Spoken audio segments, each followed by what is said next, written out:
Brothers and sisters in Islam, ladies and gentlemen, I believe it to be a pleasure, a refresher, and an honor for us to have somebody of the caliber of Ahmed Deedat in our midst. He's just come back from a tour of the Arab states on these very topics. And he's had a series of topics and lectures delivered during this week already at various venues. We are glad to have him in Hanover Park tonight. We welcome all of you to this evening's lecture. And in case some of you may leave early, I would like to remind you that we would like to see you and your friends and your neighbors at the City Hall tomorrow evening. That bill or the poster is in front of the table, Crucifixion with an X, or is it in fact fiction? Please turn up, and I can assure you, from what I've heard, you've got to be there seated before 7:30. If not, you'll be compelled to stand outside. The topic tonight is something that everybody will be able to follow and find interesting. You don't have to be a scholar of the Bible. You don't have to be a scholar or a student of Islam to be able to understand the topic. Open any newspaper and you'll see Arab and Israeli conflict. The topic tonight, Arabs, Israel and the Arabs. Is it conflict or conciliation? I give to you Brother Ahmed Deedat.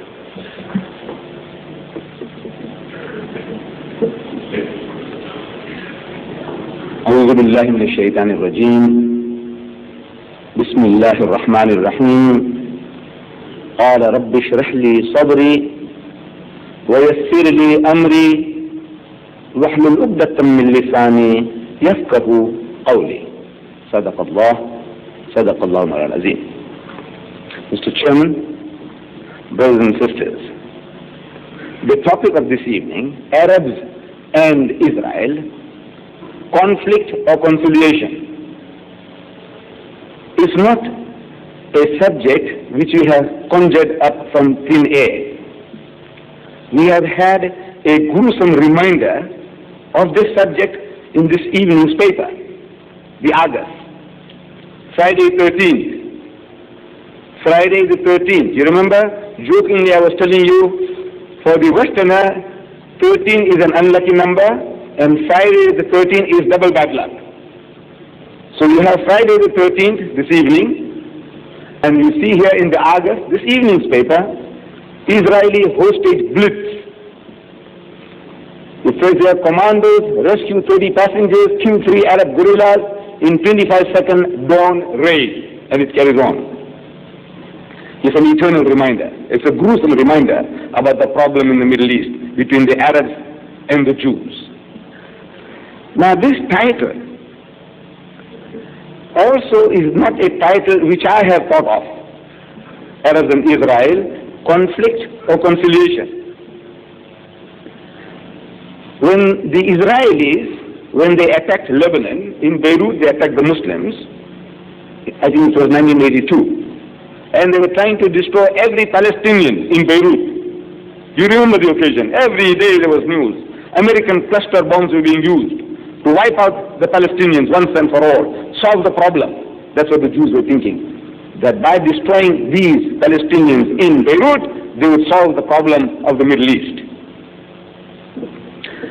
Around that time, I get a telephone call in my office from a Professor Lawson of the Natal University. Professor of Law. His name was Lawson. So he's asking, he says, look, the Israeli Consul General is invited by the Jewish students to lecture to Natal University on the problem of the Middle East. But I feel, he said, I feel that it is unfair that we only listen to one side of the story. If you would be prepared, we would like you to also be represented on the platform, present the Muslim point of view. And I am always game. It's something I just can never say no. Somebody invites me, and if I'm free, I say, right. So that how should we advertise the topic? So I suggested that we advertise the pros and cons of Israel, which means the for and against of Israel. Very neutral subject. The pros and cons, this man, he will say in the favor of Israel, and I might have something opposite to say. Pros and cons of Israel. This is a very beautiful topic. This is, I will inform the Jews and I will come back to you. I said, all right. A few days later, he phones me and he says, you know, the Jews are suggesting they are not satisfied with your topic, the way you present it. They want the subject to be Arabs and Israel, conflict or conciliation? Question mark. So I said, all right. You see, there is a catch. People generally don't see the catch. So the Jew is very ingenious. Allah has given him a lot of intelligence. A lot more than most of us. And in the Holy Quran, I was checking up this evening, you know, Hazrat Ibrahim alayhi salam had two sons, Hazrat Ismail and Hazrat Ishaq. And Allah Bari Ta'ala describing Hazrat Ismail as Ghulaman Halim means a suffering and humble person. And he describes Ishaq as Alim, very knowledgeable. Now, Allah is all wise, He is omniscient, He knows. And He is describing Ismail and his children as Halim, submissive, suffering, patient, persevering. They are the children of Hazrat Ismail and the Arabs. And the children of Ishaq, the Jews, Alim, knowledgeable. Allah has given, as I was telling you the other night, everybody, Allah has given him something special. He's given something special to the Arabs, He's given something special to the Jews. So, this Alim, knowledgeable people, ingenious people, they are now tying us up before we start. Conflict or conciliation? What do you want? So if we say conflict, we'll tell the audiences, you see, these people, Muslims are brawlers. They're looking for trouble. They want a conflict. We want peace, they want conflict. So from the word go, we are on the losing side in the minds of our listeners.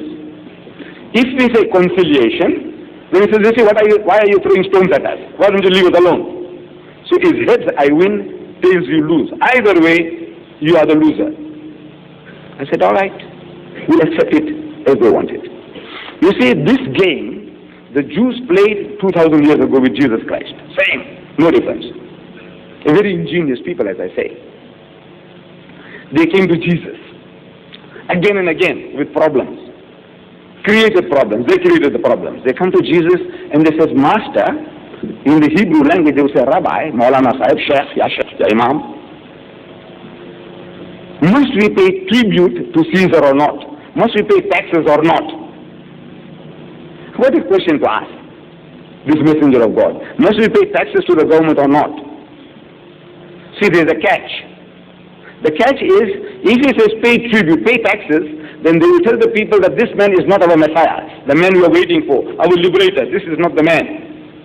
Because he is a stooge of the government. He is telling us to pay taxes. So he is in trouble. Who Jesus will be in trouble. If he says don't pay taxes, then they won't pay taxes. So if the government accosts them, he says, look, our Messiah says don't pay. So either way Jesus loses. If heads I win, tails you lose. Beautiful, beautiful strategy. Either way, Jesus will be the loser. But Jesus is also a Jew. And also Allah has given him that intelligence. So he's asking them, where is the tribute money, the tax money? So they give him a coin. So yeah. He said, whose inscription is this picture? Whose picture is this? They say Caesar's. He said, well, render unto Caesar what is Caesar's. What belongs to him, give to him. So he got out of the difficulty. I'm only demonstrating how ingenious Allah has made these people. You can never win against a Jew in any type of written document you get into, or in a discussion or dialogue. It's very difficult. They come to Jesus again, according to their own records, the Christian record. Now they bring a woman, they catch her and they bring her. They say, you know, Master, this woman, we caught her in the act of doing zina, adultery. What must we do to her? So if he says, stone her, they'll stone her. But that was a law. In the Torah, it says the adulterer and the adulteress must be stoned to death. So if he says stone her, they'll go and kill her. And adultery was not a capital crime in the Roman Empire. So they'll be charged. He said, why did you kill that woman? He said, look, Messiah said so. So he's in trouble with the government. If he says, let her go, then they say, see, this man is not a man of God. Because of the Torah says that the adulterer and the adulteress must be stoned to death. So again, heads I win, tails you lose. Both ways poor Jesus loses. So what does he do? Again, he's also a Jew. Allah has also given him that intelligence. So he says, let him who's free from sin cast the first stone. Anybody who's sinless, you haven't done any crime, you didn't do haram, zina, then you start. And then he started scribbling in the sand. The Christians don't know what he was scribbling. People were watching over his shoulder to find out what he's scribbling. Actually, he was scribbling combinations of names. Mary and Joseph. This guy was looking over the shoulder, is Joseph. And he had something to do with Mary. So it says Mary and Joseph. It reminds him, it is me. Away he goes. Then Solomon and Bathsheba. So the guy was looking over the shoulder of Solomon and he had something to do with Bathsheba. So away he goes. By the time he's finished scribbling these combinations, the whole lot of them were gone. Because they were all zanis, they were all adulterers. So he solved the problem. Now what are we to do with the Jews? So ingenious. What do you want? Conflict or conciliation? I said, all right, you can have it. Let them have it as they want. If they say, you must speak first, I said, all right, I will speak first. Alhamdulillah. I said, look, if Allah has put you in the right, if you have got the right this thing, you don't have anything to worry about. So we had a debate with Dr. Lutton of the Israeli embassy in Pretoria and myself. It was a fantastic meeting. It was videotaped. But you see, when we started this meeting, it started with a small hall, and there were hundreds milling outside. They want to get in and they can't get in. So the chairman said, look, we'll have to move from here into a bigger hall. So everybody started moving to a bigger hall. And the camera people, they also had to carry the things around, and they just put it somewhere and they started shooting. And behind us was a long curtain, and this curtain was flying. And these things here, they're so sensitive that they're effective to any type of light change. So the camera is also doing that. As our eye would do, these lenses are also doing the same thing. So the film was not so grand, so we didn't promote it, but it was a fantastic meeting that we had. However, what is the case about the Jews and the Arabs? What is the problem? You see, the Arabs, when this problem started, and the problem really started around 1918. Prior to 1918, the Arabs, they didn't know that they were a nation. You see, in a primitive stage the man thinks, well, he's a human being, everybody is a human being. You come along and there's a land next door to you, if he comes and settles down there, ahlan wa sahlan, the Arab would say, family in plain, this is all Allah's, the earth is the Lord's, and the goodness thereof, everything is Allah's, you can enjoy, come. So in 1908, the Jews established Tel Aviv, one of the most important cities in Israel today is Tel Aviv. They started building Tel Aviv in 1908. What did the Arabs say?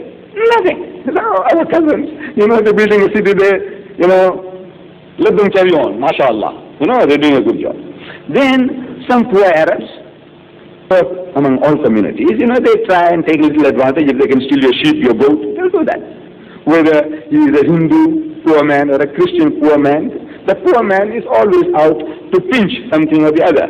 So if an Arab went and pinched some goats or sheep of the Jews, and the Jews had vigilantes, like you see these films, cowboys and crooks. How the cowboys, with the gang, they go and run down the crooks. Same type of thing the Jews were doing with the Arabs. They used to corner them up and give them a good bashing, in gangs, vigilantes, you call them. What did the Arab say? Nothing. He said, you see, my brother, the Arab says, my brother, he went and stole my cousin's sheep and goat, so he gave him a good whacking, he deserved it. They were not thinking to the Arab and Jew. See, this is my brother, and that's my cousin. My brother had no right to steal my cousin's sheep. So if he did it, and these guys catch him and give him a good whacking, he deserved it. They were not racist. They were not thinking in terms of race, Arab or Jew. No, no, no. It was one human being to another. This was the relationship. In 1918, Weizmann, a Jew, a very brilliant scientist, he helped the British government in some invention about gunpowder or something like that. And as a reward, the British government, they said, now we will give you Palestine as a Jewish home. This is what he wanted, said, right, we give it to you. Palestine as a home for the Jews. Now the Arabs wake up, they said, look man, this is our home, these guys will take it away. So they started rumbling, grumbling, but unorganized, backward people, uneducated people. So they were making noise, making some little trouble here, little trouble there, and it carried on. But the Jews were getting in more and more Jews, sophisticated people from Germany, from France, from Poland, from Russia. They had been brushing their wit against the Westerner. They come along among the simpletons, fools. These are our brothers, they're like fools. You know, what the white men came here, they found the Bushmen and the Hottentot and the Bantu, similar condition they found the Arabs there. So they started their techniques and they started getting in more and more and more. And the Arabs started making a little bigger noise and a little bigger noise until 1948. In 1948, the Jews, they started bombing the British. King David Hotel, they bombarded and they killed so many people. Count Bernadette, they killed him. Some British soldiers, they captured them and they hanged them. This Begin fellow, Begin, he did it. So the British government offered a reward of $47,000, dead or alive, for Begin, the ex-Prime Minister of Israel. And the British threw in the towel. And these people, they had the experience. They were in the World War II, World War I. They had 1 million soldiers, 1 million Jews from all over the world, experienced people, and they knocked hells into our brethren, and they captured the land. They had certain peace apportioned to them, but they went and the Arabs started making trouble, and unequipped. The Egyptians came there and they got a good whacking, and the Jordanians came got a good whacking, and our Jewish cousins, they did the job. They captured more than what was supposed to take. But in the previous 1400 years of Islam, or 1000 years of Islam, the Jews were living among the Muslims. In Spain, when the Muslims conquered Spain, the Jews were working side by side and they benefit from the fruits of the Muslim conquest. The golden age of the Jew was the golden age of the Muslim. The best time that they ever had was under the Muslims in Spain. And for 1,000 years, the Christians have been persecuting the Jews. Every Easter they kill the Jews. He said, these are Christ killers, they kill our God, kill them. And they killed the men, and they did what they liked with the women, and they burned their homes, and they fled. One pogroms after another. This country, in Germany, in Poland, in France, everywhere there were pogroms against the Jews. Every Easter, the Christians reminded themselves that these are the killers of our God. Kill them. And they massacred them.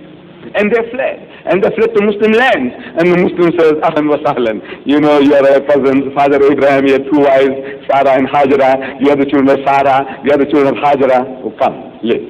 And they went to live. Peace. In 1,000 years, there had not been a single riot against the Jews in any Muslim land. An individual Jew might have killed an individual Arab. And an Arab might have killed a Jew. But as a race, as a people, kill the Jews. Never. No riot in any Muslim land in 1,000 years. Trouble only starts when now they want to capture this as their own national home. They are going to rob our brethren of their heartlands, homelands. Now in 1926, a young Jew by the name of Leopold Weiss, as a reporter for a German newspaper called Frankfurter Zeitung, he visits Jerusalem, and he's a Jew. So the Jews were having a meeting with Weizmann from England. He is really the father of this Jewish state, Israel, Weizmann. So in the meeting, they had a plan on the big table, and they were marking out what are you going to do, and we'll take this away, and we'll take that. among the Jews. They're planning, scheming. Ben Gurion was there. All these are young people, planning, scheming. Maybe Begin was also there. So this young Jew, he had a conscience. So he says, while this discussion is being carried on, he said, I'm reading from his book. He said, I had the disturbing impression that even he, Weizmann, like most of the other Zionists, was inclined to transfer the moral responsibility for all that was happening in Palestine to the outside world. The moral, for all the trouble that was brewing, they say, British is responsible, the Germans are responsible, but not themselves. They are immaculate, masoom, sinless people. This encouraged me to break through the differential hush with which all the other people present were listening to him. All Weizmann talking, nobody did interject. And to ask, he says, and to ask, he asked, and what about the Arabs? So look, the way you are carving out this country, this was in 1926. So look, you're going to take this like that, and you'll take that like that, and we'll take this Gaza Strip here, and we'll take this Jordan here like that. He said, look, what about the Arabs? So this our reporter says, Leopold Weiss, Austrian-German Jew, said, I must have committed a faux pas, a false step, something that I shouldn't have, something out of turn, by just bringing a jarring note into the conversation. For Dr. Weizmann turned his face slowly toward me, put down the cup he had been holding in his hand, and repeated my question. What about the Arabs? What about them? So what about them? What about the Arabs? Well, this young man bleats. Well, how can you hope to make Palestine your homeland in the face of the vehement opposition of the Arabs, who, after all, are in a majority in this country? They are in a majority in this country, in Palestine. So the Zionist leader shrugged his shoulders and answered dryly. He said, we expect they won't be in a majority after a few years. We expect they won't be in a majority for very long. Perhaps so, this young man said. You have been dealing with this problem for years and must know the situation better than I do.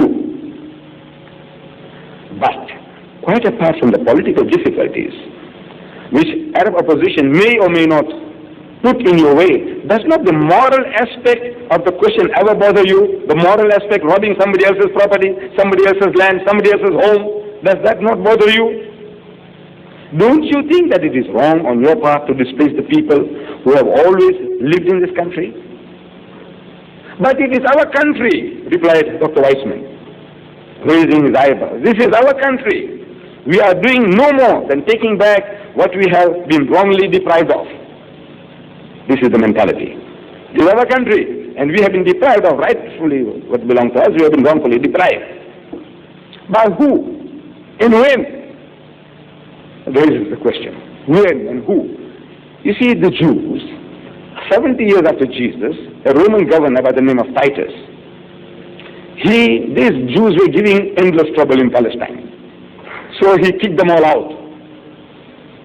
Out into the world, disperse them. Don't want a single Jew to be left there. That's 2,000 years ago. That is what happened in the year 70 after Christ. Now, on that strength, that they were living there 2,000 years ago, now they are going to uproot the present people. And this is our land, this is our home. So this young Jew, he cries, he bewails. It's about his own people. He said, how was it possible? I wondered, how was it possible for people endowed with so much creative intelligence as the Jews? Wallah, there's no exaggeration. This man, he's a Jew, he's praising his own people, but there's no exaggeration. He says, so much creative intelligence as the Jews. To think of the Zionist-Arab conflict in Jewish terms alone. Did they not realize that the problem of the Jews in Palestine could, in the long run, be solved only through friendly cooperation with Arabs? Couldn't they think? Were they so hopelessly blind to the painful future which their policy must bring? To the struggles, the bitterness, and the hatred to which the Jewish island, even if temporarily successful, would forever remain exposed in the midst of a hostile Arab sea? And how strange I thought that a nation which had suffered so many wrongs in the course of its long and sorrowful diaspora was now in single-minded pursuit of its own goal, ready to inflict a grievous wrong on another nation, and a nation too that was innocent of all that past Jewish suffering. Such a phenomena I knew was not unknown to history, but it made me nonetheless very sad to see it enacted before my eyes. This is how this Jew cried, what this was going on. Now, how is all this possible? That a people with such great intelligence, they can't see what they are doing, the injustice that they are committing. They can't see it. You see, it can happen, and it has happened again and again. People can be programmed, brainwashed. We all get brainwashed. Everybody is trying to brainwash us, trying to give you their point of view. This is natural. And the Jews, they had brainwashed themselves, and they brainwashed the Christians. And the way they did it, I have been more fortunate than most of you in having a first-hand experience of all these, what I'm relating to you now. You see, I have been working for the Jews. I work for a Jewish firm which today has more than 125 branches in South Africa, dear brothers. At the time when I was working for them around the 50s, they had 9 establishments. 9. Today, it's a millionaire thing, a billionaire concern. They have more than 125 branches in and around South Africa. Perhaps they have something in Cape Town as well, dear brothers. I work for them. So you must say, well, they must have paid you, to say what I'm saying. I said, no. Allah is my witness, but what I'm sharing with you is the actual factual happenings, and the reasoning and the discussions, the dialogues I had with the Jews. My boss, Mr. Bernie Beer, he is now in Israel. He's settled down there now. Bernie Beer. He called me one day. I was a dispatch clerk in this firm in West Street, Durban. So he called me one morning. He said, Deedat, he says, I have a Jewish couple from Argentina, and I would like to take them to the Indian area, give them some Indian meals, food, and show them the Indian area. What would you suggest? So I said, there is a Goodwill Lounge in Victoria Street, Durban. But I said, the only thing Indian about that is the curry powder they put into the curry. It's all Western. It's like a Western hotel, but the curry powder makes it Indian. So I said, but look, why don't you come to my house, and I will give you what we eat, and I will play some Indian music in the background. Then I will take you to the mosque, and that will complete your mental picture of my people, our people, the Indians. Oh, he says, that's an idea, but let me find out from my wife. The Westerner doesn't do anything without consulting his wife. He said, look, I'll find out from my wife and I'll let you know tomorrow. Next morning, he calls me again.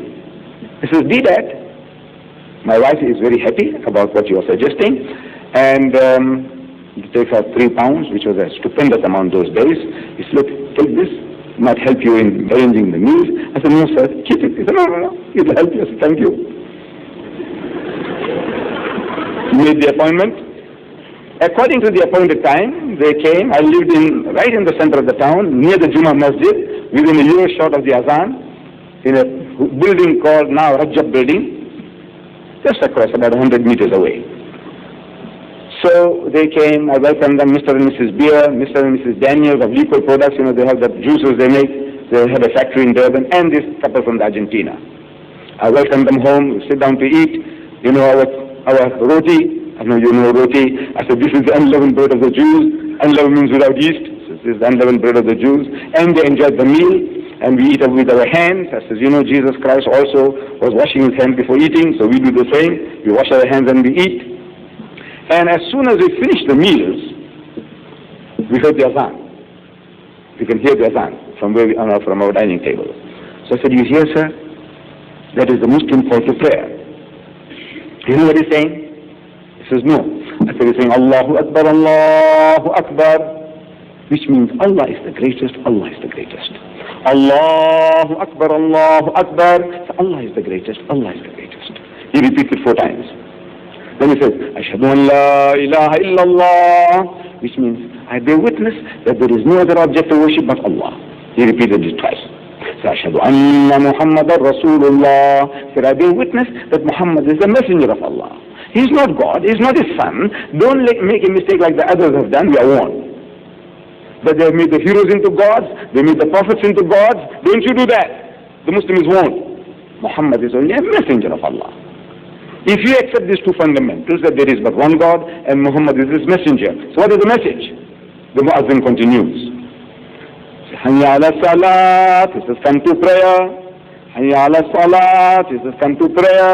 Hayya ala al-falah, he says come to success. Because this is real success. That you remind yourselves about your duties and obligations towards your fellow human beings and your duties and obligations towards your Creator. If you want to be successful, there is no other way. And he winds up the call, as he was doing, I was explaining, by saying, Allahu Akbar, Allahu Akbar, that Allah is still the greatest, Allah is still the greatest. Whether you come or you do not come. You will not lower him in his exaltation, in his majesty, in his glory. He still remains supreme. And the final words of warning is, La ilaha illallah. In other words, there is no other object of worship but Allah. You can keep on worshipping your man gods, your woman gods, your money gods. But remember this, that the only one who deserves to be worshipped is Him. And this is the national anthem of the Muslims wherever they live. And when the Muslim hears the call, he can hearken to the call without having to ask who is tolling the bell, whether he's an RC or a DRC. You know, RC means Roman Catholic and DRC means Dutch Reformed Church. No, you don't have to ask. You hearken to the call. Whether in India, whether in China, whether in Turkey, whether in Nigeria, wherever you hear the call, you can hearken to the call without questioning who is ringing the bell. So as soon as Azan was over, I said, look, sir, if you like, we can go down and we can see how a Muslim pray. He said, Deedat, will be allowed? I said, of course, sir. We are very tolerant. The Arab is not that tolerant, you know. He doesn't want these people, non-Muslims, to come near the masjid. Our Nabi Kareem sallallahu alaihi wasallam opened the Masjid al-Nabawi for this Christian deputation for 3 days and 3 nights. They slept in the mosque, they discussed in the mosque, they ate in the mosque. 3 days and 3 nights. And when Sunday came, our Nabi Kareem sallallahu alaihi wasallam, he offered the masjid, he said, you can offer your prayers here. He was that tolerant. But we have become intolerant. The best place where you can invite people is to visit your masjid. Because what impact the salat has upon the unbeliever, the non-Muslim, you don't know. You know, when we go into the sujood, what happens to him? You don't know. There's nothing there, and you go down to the ground, down to the dust. He just can't understand, what is this? So I said, no, you're welcome, sir. So I took the half a dozen. Mr. and Mrs. Beer, Mr. and Mrs. Daniels, and the Argentinian couple. When we reach the masjid, I says, please take off your shoes. I know it's an inconvenience we are causing the people, but it has to be done. So I said, do you know why you're taking off your shoes, sir? He says, no. I said, do you remember when Moses was on Mount Sinai, God spoke to him and he said, do not, my heather, put off thy shoes from off thy feet, for the place whereon thou standest is holy ground. Of course, if they were Afrikaners, I would have said, and he said, Muni Nader Komni, take your schooner from your foot up, when the plek waar you opstaan is heel gefront. And if they were Zulus, I would have told them, why think that's on the lapa? Come is it cattle of Zako, the young Zako, Waguba in Tahoe, Omiguyo, Sabadi, Umwele. I tell you, there is no better way of explaining than from his own book of Afati. You see, instead of telling the old-fashioned way, my father used to do, he says, you know, you people, you go to the toilet, lavatory with your shoes, same shoes you go to the church, you got no respect for the house of God, but we are a nice, clean people. It's true. But if you can kill the snake without breaking the stick, why not do that? Show him, this is from your book, sir, and we are honoring those commandments. I said, before we go into play, we make ablution. Wudu, you say abdas. I said, you know, sir, there are 3 good reasons why we do that. Number 1, purely from the hygienic point of view, I says, no one is going to find fault with a person who washes himself 5 times a day. It's a good hygienic practice. And they all nod their heads. Whether Jews or Christians, they all nod their heads. It's a good hygienic practice. Number 2, I say it serves certain psychological purpose, meaning it prepares the man mentally for prayer. Not washing because you're dirty, but you're going to present yourself before the Lord.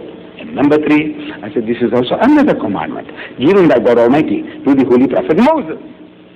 In the book of Exodus, that is the 2nd book of the Bible, it is written, and Moses and Aaron and their sons washed their hands and their feet thereat when they went into the tent of the congregation. They washed as the Lord commanded Moses. He said, we Muslims are still fulfilling another biblical commandment. Though we haven't got the label of a Jew, nor yet that of a Christian, Yet in all humility we claim that we are more Jewish than the Jews and more Christians than the Christians. In this, that we are trying to follow in the footsteps of the prophets. It went down so beautifully, so beautifully. Went inside the masjid, time for salat, so sit down at the back, made them sit against the wall, and they watched the Muslim at prayer. And I came and referred to them that everything that we did, including the sujood, was in your book, sir. It is in his book. I says, you remember, you read there, it says, and Abraham fell on his face and prayed to God. I'm quoting from the Old Testament of the Christians. And Abraham fell on his face and prayed to God. And I quote again, and Moses and Aaron fell on their faces and prayed to God. And again, and Joshua fell on his face and prayed to God. When we come to the New Testament, we read that towards his last days on earth, Jesus Christ, he went to the Garden of Gethsemane, and he said to his disciples, wait and watch, pass off. And he went a little further and fell on his face and prayed to God. Ask them, how does a man fall on his face and pray? Except the way we Muslims do. But they are ashamed to humble themselves like their God did. It's an amazing thing. Everything the Muslim does is in his book. It is there. But he, poor man, he doesn't know. He's reading, but he doesn't understand. We understand, but we don't explain. So, after the salat was over, we go back to the house, have some tea and samosas. And while we're having tea and samosas, I had an idea. I said, Mr. Dear, have you seen the Quran? He says, no. I said, would you like to have a look at it? So, Deedat, have you got an English translation? I said, yes, sir. So I said, no. I said, I don't mind. So I had this same translation by Yusuf Ali, but it was in 3 volumes. You know, the paper was a bit rougher than this. So, you know, it was very bulky, so they divided into 3 parts, 10 siparas each. So I had it in 3 parts. Same Quran, page for page same, but very much bigger and bulkier. So it was in 3 parts. So between one couple I gave one part, between the second couple I gave another part, and the last volume I gave to my boss. I said, have a look, sir. So they opened the book. It's natural, inquisitive. So he just opened the book and started looking. So I suggested to my boss, what I'm suggesting to you, my brothers and sisters, every night. Open the index. I said, open the index. Look up the subject Moses. If it was a Christian, I said, open the subject Jesus. Look, he's the Jews. I said, open the subject Moses. So he opened Moses. Beautiful references. Then I said, look, sir, why don't you look up exactly what it has to say? You know, these are only references. So he opened somewhere, he had a look. He opened somewhere else, I'm watching them. Then he looks up to me, he says, Deedat, this book is very funny. I said, what is funny about it, sir? He said, look, Deedat, this book is speaking in our favor. See, but you people are all against us. So I said, it is true, sir. I said, you see, sir, the Egyptians, you know, said hard task for your people. They killed your sons and kept your daughters alive. In that was also a bitter sting. Why were they keeping your daughters alive? You knew why they were keeping them alive. And they said, hard task for you. Making bricks without straw and what not. They enslaved you. They're free people that went there, they enslaved you. So, and you people were the people of God, believed in God. Those were all idol worshippers, the Egyptians. So God Almighty is telling us that the Egyptians have been unjust to your people. But today, sir, I said, you see, you have usurped our lands. So Deedat, how can you say that? Palestine belongs to us. So I said, how, sir? How, sir? How does Palestine belong to you? And he knew his Bible better than many of us know our Quran. So he started quoting from the book of Genesis, chapter 17, verse 8. He quoted. He said, and I will give unto thee, Allah Ta'ala speaking to Hazrat Ibrahim alayhi salam. Say, I will give unto thee and to thy seed after thee, the land wherein thou art a stranger, the land wherein thou art a stranger, all the land of Canaan, that's Palestine, for everlasting possession, and I will be the God. Means I will see to it that you are protected.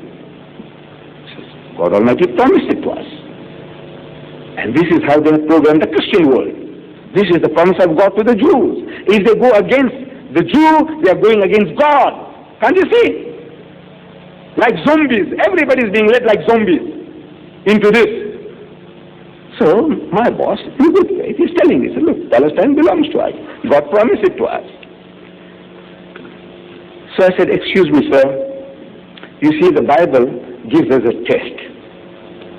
In the book of Deuteronomy, chapter 18, verses 21 and 22, we are told that, and if thou say in thine heart, how shall we know the word which the Lord has not spoken? Suppose this was not given by God. Suppose God didn't utter those words about giving Palestine to Hazrat Ibrahim alayhi salam. How are we to know whether it was such a promise was made or it wasn't made? That the word Lord had not spoken.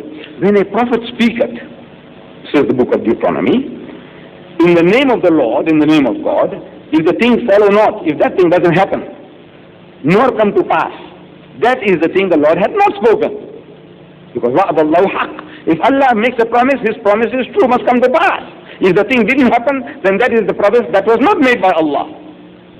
But the Prophet had spoken it presumptuously. Thou shalt not be afraid of him. Now they believe that a Prophet can speak presumptuously on his own. We believe that a Prophet can't do that. He is only a mouthpiece of God. Whatever Allah puts into his heart and mind, only that he can utter, not what he feels like. But according to the Christian Bible and the Jewish Bible, the prophets can speak, shoot it off, off the cuff, anything that they like. So I said, look, this is a test. Is it a valid test? He said, of course it's a valid test. I said, let's apply it. Let us apply to this prophecy. It's a prophecy that Ibrahim alayhi salam was going to get the whole of Palestine, Canaan, for an everlasting possession, him and his children. So I said, you see, sir, the day when Abraham died, it says in Genesis chapter 25, verses 9 and 10, and his sons, Isaac and Ishmael, buried him in a cave. Buried Hazrat Ibrahim in a cave. The field which Abraham purchased of the sons of Het. There was Abraham buried. There was Abraham buried and Sarah his wife. They were buried in the same place. What land? What he had purchased with hard cash. He got nothing for nothing. He paid for it, according to the Bible, your book. So in other words, he had nothing. And we are told that he didn't have enough land to rest his foot upon. Not 1 square foot of land he owned. What was doing for nothing. This is what he had to buy with his sweated labor. Then in the book of Hebrews, for the Christians now, chapter 11, verse 13, this Hebrews, again Paul. Now we use it. This Paul says, these all died in faith. All these prophets, were given promises. Allah, promised them the golden carrot dangled before them. So these all died in faith, not having received the promises. Not having received. They didn't receive it. Allah was dangling this carrot before them, like a donkey. Come. And they were being led. This is what Paul is telling us. But having seen them afar off, you see that golden carrot, donkey, far, you keep on going for it, they received nothing. So I said, now, is it true, sir? Is it true that they didn't receive the promises? They got nothing. He got nothing. He was supposed to get the whole of Palestine for an everlasting possession, and he didn't own, not 1 square foot of land was given to him. Is it true? So, well, his book says so. So I said, therefore, this promise could not be of God. And the battle was over. A sincere man. Allah says, Minhumul mu'minuna, among them there are good people, wa'aksuruhumul fasiqun. The majority of them are perverted transgressors. But there are good people. He says, no, I can see the point. He's my boss. But I didn't want to cut short the discussion. We wanted to pursue this further. So I said, you see, Mr. Deer, I am prepared to concede that God did make such a promise. As if Palestine was my father's property. I'm prepared to give it to you, in other words. So I said, now, the prophecy is, I will give unto thee, means Abraham, and to thy seed after thee. I said, who is the seed of Abraham? So he said, we, the Jews. I said, no doubt. You are the seed of Abraham, but are you the only seed? I said, in the book of Genesis, the first book of your Torah, no less than 12 places, Ishmael, that's how they say it. Ishmael is described as the son and seed of Abraham no less than 12 times. And as for Ishmael thy son, and as for Ishmael thy seed, says 12 princes shall he beget, and I will make him a great nation because he is thy seed. no less than 12 times. So I said, you see, sir, you are the seed of Abraham, and the Arabs are also the seed of Abraham. Why can't you both live in peace and harmony as brothers, instead of you lording it over them and kicking them out? He said, Deedat, you see, we had this country. We possessed it under David and Solomon. So they are entitled to it. He said, how did you get it, sir? See, you came out of Egypt, 12 tribes, united people. Under Joshua, united people. And you go into a village, the village chieftain, they call them king. A little fellow, 500 people or 200 people living there in the village is a little king. Like the Bantus they have, in Kosi, everywhere, little in Kosi. So they had these Palestinians. They also had the little chiefs. So they went and knocked over one king, conquered him. Yeah, you are tribes, united tribes, 12 tribes against one little fellow there. And in one day they killed 30 kings. Can you imagine? They conquered 30 different countries. Can you imagine? No, what they did was one village, another village, and not into them. They didn't know that they were a nation. This guy is thinking his village is his country. He is not thinking that, look, those guys are coming along, let us unite and defend ourselves. No, this is mine, he lost it. That guy thinks this is mine, and he lost it. And they lost 30 countries in one day. 30 kings, they killed the Jews. They killed 30. So if you knocked heaven to the people, because the people, they didn't know that they were a people. They didn't know that they were a nation. There's only one little chieftain and another little chieftain, you knocked them over and you took the land by force. I say, if that entitles you to that country, because your forefathers, David and Solomon, had it, then we would be entitled to Spain. I said, my forefathers ruled Spain for 800 years. 800 years, the Muslims, and we had to go today and see the monuments that my forefathers built. They're still there. If we had the power, can we go and reclaim Spain? He said, look, who built the Alhambra? You built it. My forefathers built it. So we're going to claim it. I said, the Dutch, can they go back to Indonesia? I said, look, our forefathers ruled it for 300 years. The Portuguese, can they come back to Mozambique? They said, look, our forefathers ruled it for 500 years. Nonsense. But he said, Deedat, we have it. It belongs to us. We got it now. I said, right, how did you get it? Might is right. Is that your principle? That by force of arms you took it away from the poor Arabs? If that entitles you to Palestine, then they have a right to take it back by force. Why are you complaining? If by force, if you are entitled, it justifies you taking away, possessing somebody else's property, then by force of arms they can reclaim it. What are you crying about? And the discussion went on for an hour. And this boss of mine, with the other Jews, they had sins. They're good-hearted people. Among them, Allah says. So he says, Deedat, we didn't know that the Arabs had a case. This is his confession. We didn't know. In other words, they programmed from childhood into believing that this is ours, emotionally, this is ours. So anybody wants to defend his property, says, no, you have no right, you're barbarians, you are thieves and brigands, you have stolen our land, so you have a right to repossess it.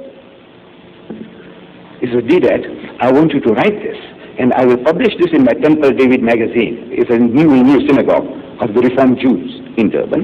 He was the editor of this Temple David magazine. He said, look, you write what you are telling. You write, and I will publish it for you. I said, Mr. Deer, I can't write. Writing is very difficult for me. Talking is very easy. I like to talk. But writing, what a burden it is, I know. So he said, no, Deedat, you write as you speak, and I will improve it for you. I know he meant well, but it never came to that. What do you think happened the next day, from there on, in the firm? You expect me to be fired, no? No. From the day onwards, I have become Mr. Deedat. Previous is Deedat. Now it's Mr. He comes in the morning, says, good morning, Mr. Deedat. He goes for lunch, says, good afternoon, Mr. Deedat. Good evening, Mr. Deedat. Deedat becomes Mr. Deedat. Promotion.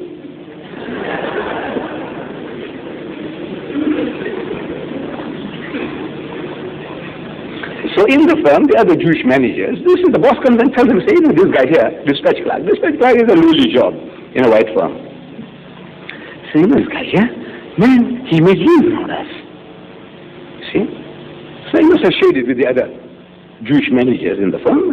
The guy knows something, you see. So while walking through one of the departments, clothing department, and the manager of the clothing department, Mr. Baynard, another Jew, he calls me. I was wearing a white dust coat, furniture trade. He says, come here, Deedat. I say, yes, sir. You may dream, sir, Mr. Dear, I hear. But you can't do that to me. He says, as for Ishmael was a bastard. Look, this is how the brainwash program. As for Ishmael was a bastard, he says. An Arab would have put a knife through him. But we couldn't afford to do that.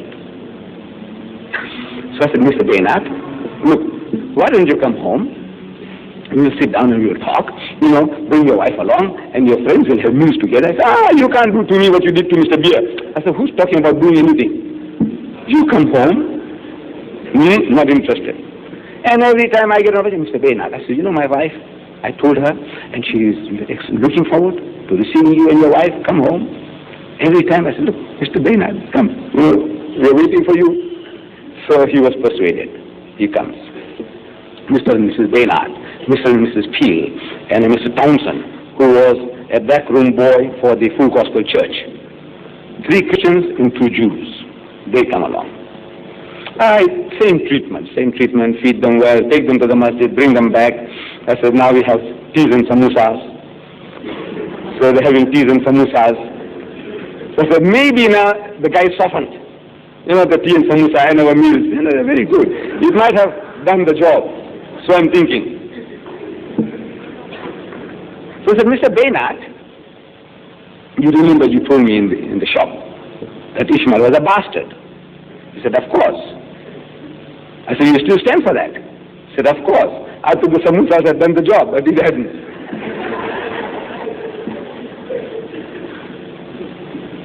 So I said, Mr. Baynard, tell me now, according to the religion of your religion, Judaism, which is better for a man to marry his own sister and beget child by her, or marry a bondwoman, a slave woman, a negress, and beget child by such a woman? He said, no, the negress is preferable. According to the religion of Judaism, instead of having your own sister as a wife, you rather have a slave woman, a negress, a bondwoman, because that is what they insinuate, that Hajara, who was actually a princess of Egypt. But this rubbish, they say that she was a slave woman. It's all right, even a slave woman. Which is better as a wife? Your sister, the slave woman. According to your religion. He said, no. The slave woman is preferable. Very good. I said, you see, according to the laws of eugenics, inbreeding, which is better for you to have your own sister as a wife, or you have a slave woman, a bond woman, a negress? He said, no, the negress is preferable. I said, according to your common sense, which is preferable, your own sister or this negress? He said, no, the negress is preferable. Very good. No, the answers are right, correct. I said, you see, Mr. Baynard, when Abraham and Sarah, husband and wife, when they went to Egypt, he says, and Abimelech, I'm quoting from Genesis chapter 20, verse 12. You can check it out. And Abimelech, the king of Gerar, sent and took Sarah.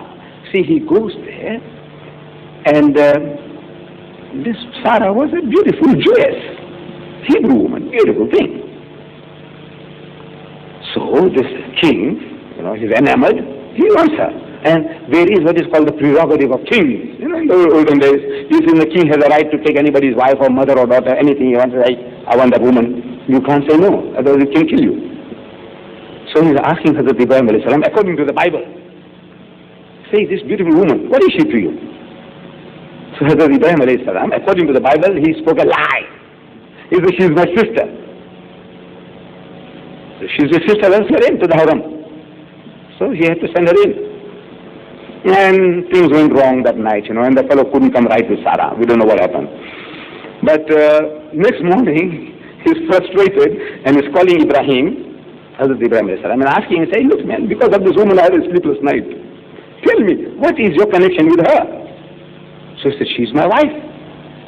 So why did you lie to me? Why didn't you tell me? I wouldn't have done anything like that. And Hazrat Ibrahim alayhi salam says, according to Genesis chapter 20 verse 12, he said, and yet indeed, means without doubt, she is my sister. She is the daughter of my father, but not the daughter of my mother. It's different mother, but it's the father's seed. And she became my wife. So she is Abraham's sister, seed coming from the same father. And you said, according to Judaism, according to eugenics, according to common sense, that the negress was preferable. And you say Ishmael is a bastard because he's a child of Hagar, to Hagar, a slave woman. So I said, if Ishmael is a bastard, then Isaac is a greater bastard according to your standards. Look, you have a right to speak like that. We dare not speak about the prophets of God. Hazrat Ismail alayhi salam, he was a prophet of God. Hazrat Ishaq alayhi salam was a prophet of God. But now you're arguing with the sick mentality. You've got to get rid of the sickness. You've got to give it to him with a sledgehammer. When it needs a sledgehammer, nothing else will work. If you say, my man, my hero is what you say, then yours is worse. Any standard. Now, when you show this, the Quran, the way it speaks about the Bani Israel, it's amazing. You see, in 1967, soon after the Six-Day War, I was around one of these tours of mine, lecturing. And the Jewish society here, students of the university, they saw some of our adverts, like you might have seen in the August. They stopped it. They said, one advert, no more. Some Christians, they went and complained. So they said, no. We are paying for it through our noses, but no. They won't have another advert of ours. We couldn't have given to the Herald because we knew they wouldn't put it in. So we have to advertise by word of mouth what we are doing now. Please go and tell your friends and bring your Christian friends and your Muslim friends. Bring them along to tomorrow night in the city hall. Crucifixion or crucifixion. So they saw some of our adverts in the newspapers and they phoned the organizers then. He says, look man, this Mr. Deedat of yours, won't he come and speak to us in our clubhouse in Rondibosch? They had purchased the church. The Jewish boy had purchased the church and made it into a club. We would like him to come and speak to us. Actually, at the back of the mind, it was soon after the Six-Day War. They wanted to see how the Muslims cringe before them. Yeah, you get knocked out into us. And cry and bewail, so we'll fix you up in the future, we'll do this and do that. They wanted to enjoy, to get sadistic pleasure, you see, in working upon us. They want to know whether Mr. Deedat will come and speak. Oh, they asked me, I said, yes. This is my privilege. I can't say no. There's a sickness I have. And according to the appointment, we go there, and the chairman introduces me to the audience, Mr. Deedat, the great man from Durban of the Islamic Propagation Center, and so on, so on, so on, and now to Mr. Deedat. So Deedat stands. And what I read to you at the beginning. You remember? It's a dua from the Holy Quran. The words of Hazrat Musa alayhi salam. Allah Bari Ta'ala is recording. قال رب اشرح لي صدري ويسر لي أمري واحلل عقدة من لساني يفقهوا قولي. Now while I'm saying that, I can see the people straining. They say, look, I thought this guy was going to speak in English, but he's talking something gibberish. What is he talking? So I had to say, Mr. Chairman and ladies and gentlemen, I said, you see, I have read to you a verse from the Holy Quran. I was not trying to hypnotize you people or to mesmerize you people with incantations. And this is a prayer of the Holy Prophet Moses. Hazrat Musa alayhi salam, his prayer, this is his prayer. When he was commanded by Allah Bari Ta'ala to go and liberate his people, in trepidation, terrified, he cried out to Allah. Qala, he said, Rabbi shrah li sadri. So, oh my Lord, expand for me my breast, means make me brave. Wa yassir li amri, and make my task easy for me. Wahlul uqdatan min lisani, and remove the impediment from my speech. Yafqahu qawli, that they may understand what I have to say. This is his prayer. So I said, I have more need to offer such a prayer than Moses, because Moses only used to stutter. He used to stutter. I have more reasons to pray because I'm speaking on different level to a people. First place, English is not my mother tongue. The bulk of you speak English as your mother tongue, the Jews. They don't speak Hebrew here in South Africa. So English is a foreign language to me, number one. Number two, in communication there are psychological barriers. See, we are opposed to one another. You know from the very beginning that this guy is of the opposite camp. So your minds and hearts are tightened. Now what is he going to say now? So in communication this is another barrier, psychological barrier. So I'm trying to say something and it can have an opposite effect, an adverse impression. And it happens again and again. The guy is emotionally worked up, he's not listening. What you are saying, he's listening something else. What is in his mind, he's listening back. He's not listening to our words. So I said, there is another problem. So I pray to God Almighty that may He solve this problem, that when I speak to you, that you may be able to understand what I want to say, what I want to share. And I says, you know, this holy prophet Moses, your prophet, I didn't know that he was a prophet of the Jews. And Allah, I'm not lying. As a young man, if anybody asks me who is Musa alayhi salam, he says, our Nabi. Who is Dawud alayhi salam, he says, our prophet. Who is Sulaiman alayhi salam, our prophet. Who is Isa alayhi salam, our prophet. I didn't know that they were prophets of the Jews. We are all our prophets. We accept them. We accept them all. And this is how we said. I said, we give our children Jewish names, but we don't think that they're Jewish names. When we give them these names, we say these are the names of the righteous servants of God. He said, Musa. My eldest son is Ibrahim, same as Abraham. My youngest son is Yusuf, same as Joseph. My brother-in-law is Musa, same as Moshe. We give these names to our children. Our fathers, our brothers, they have these Jewish names. But we are not thinking that they're Jewish. They are the names of the righteous servants of God. Then I says, what is the difference between us? When we take the names of these Jewish prophets, we never take their holy names without saying Hazrat Musa alayhi salam, revered Moses, may peace be upon him, Hazrat Dawud alayhi salam, revered David, may peace be upon him, Hazrat Sulaiman alayhi salam, revered Solomon, may peace be upon him. This is how we talk about the prophets of the Jews.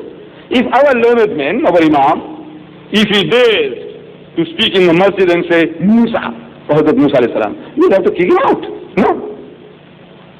You don't listen.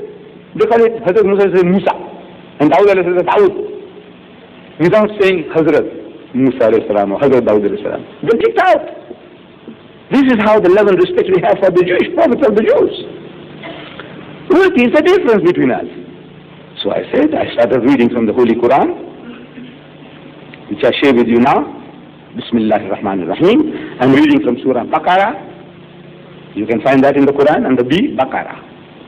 Or chapter 2, you can easily find that, verse 47 to 49, I'm reading. Bismillahir Rahmanir Rahim. Ya Bani Israel askuru ni'mati allati an'amtu alaykum wa anni faddaltukum ala al-alamin. So, O children of Israel, O children of Israel, look at the respectful way Allah Ta'ala addressed them. Not, oh you Jews, you renegades, you vagabonds, you cutthroats, you rebellious people. Ya Bani Israel, askuru ni'mati allati an'amtu alaykum. O children of Israel, remember the special favors which I did unto you. Wa anni faddaltukum ala alamin. That I also call to mind the special favor which I bestowed upon you, and that I preferred you to all others for my message. Allah chose them to carry out His message to the world. The guidance of God was to be shared to the whole world.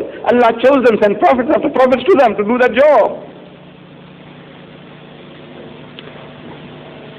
وَاتَّقُوا يَوْمَ اللَّهِ. I think we have.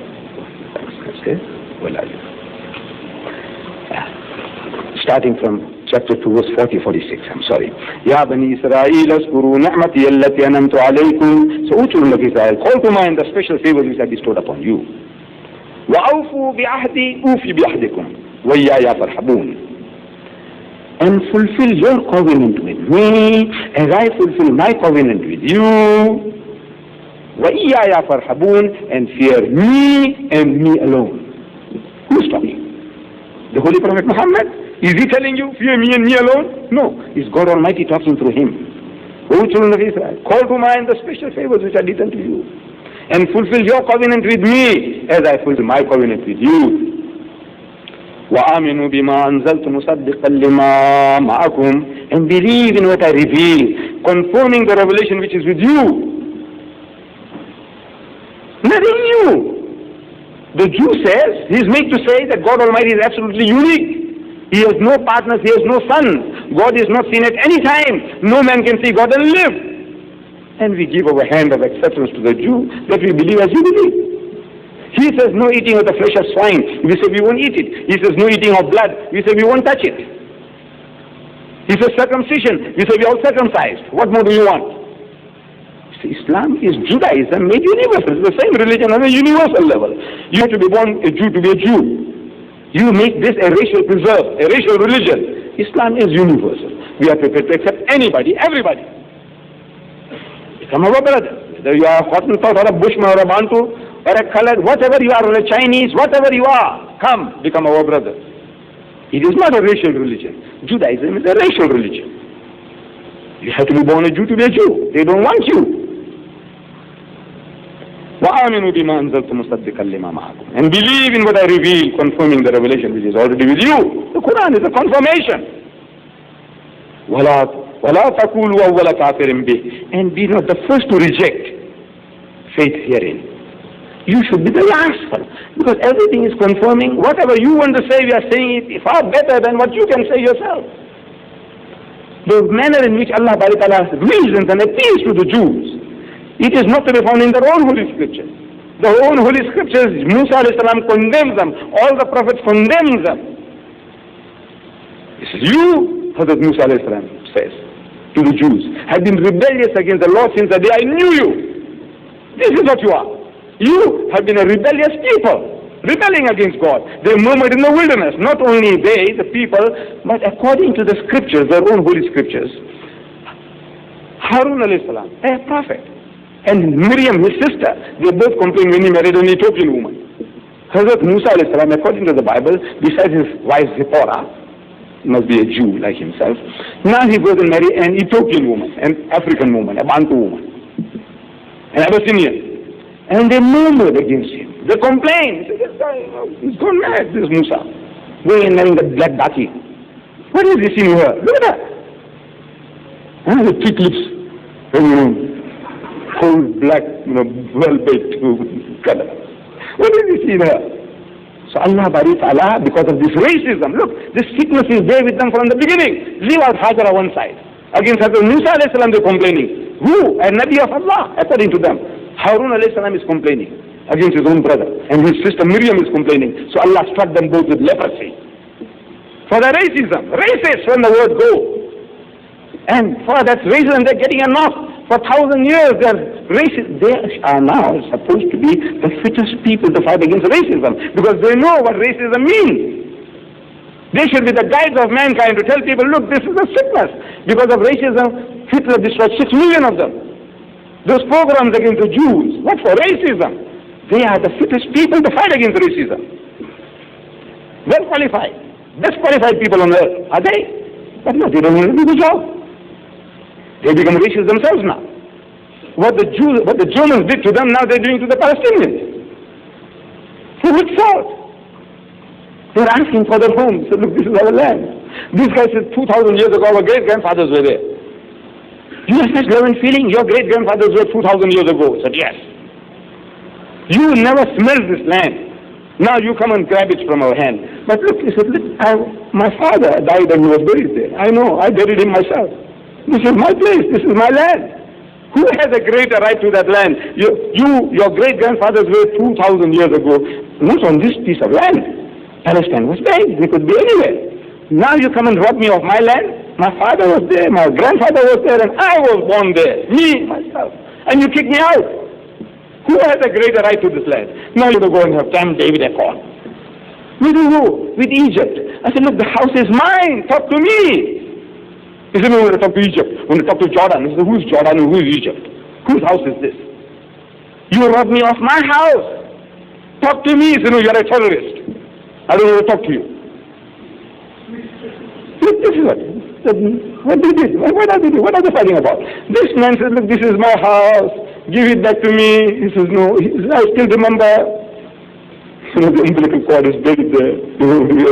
The cord that, when the child is born, is buried there. My association with this land, my father, my mother, my grandfather, my grandmother, my madrasa was here. No, I won't talk to you. I want to talk to Egypt. I want to talk to Jordan. I want to talk to Saudi Arabia. Who the hell is Saudi Arabia and who the hell is Egypt?